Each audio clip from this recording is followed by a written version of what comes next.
చేతులు గాలేక ఆకులు పట్టుకుంటే ఏం లాభం అండి. ఈ మధ్య పేరెంట్స్ యొక్క పరిస్థితి అందరిది అలానే ఉంది. తమ పిల్లల ఎదుగుదలలో తక్కువగా ఉంటుందని 18 నుంచి 20 సంవత్సరాలప్పుడు వచ్చి అడుగుతున్నారు డాక్టర్ గారిని.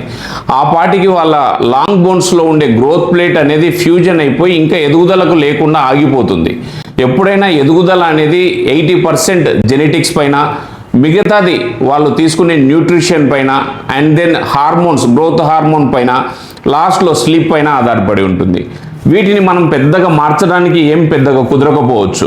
మనం ఏదైనా చేంజ్ చేయగలిగితే 10 నుంచి 16 సంవత్సరంలో మధ్యలో మాత్రమే చేయడానికి మనకు అంటూ కొద్దిగా అవకాశం ఉంటుంది.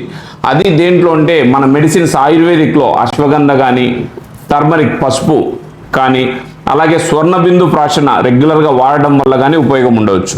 అలాగే కొన్ని యోగాసనాలు, ముఖ్యంగా తాడాసనము, వృక్షాసనము, పశ్చిమోత్తాసనము, శీర్షాసనము, సర్వాంగాసనము, ఉష్టాసనము, వీటి వల్ల ఎత్తు పెరగడానికి కొద్ది వల్ల ఉపయోగం ఉంటుంది.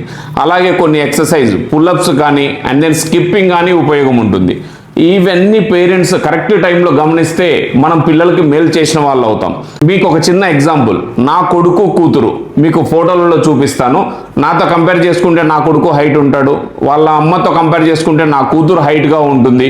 అది ఎలా వచ్చింది అంటే నేను కరెక్ట్ టైంలో చిన్నప్పటి నుంచి కేర్ తీసుకున్నాను కాబట్టి వచ్చింది. ఈ విషయాన్ని మీరు అందరూ గమనించి మీ పిల్లలు కానీ మీ ఫ్రెండ్స్లో పిల్లలు ఎవరైనా ఎత్తు తక్కువగా ఉన్నారు, ఎదగాలి అనుకుంటే కనుక మీరు ఈ రీల్ వాళ్ళకి షేర్ చేసి ఖచ్చితంగా వాళ్ళకు ఉపయోగపడేటట్టు చూడగలరు.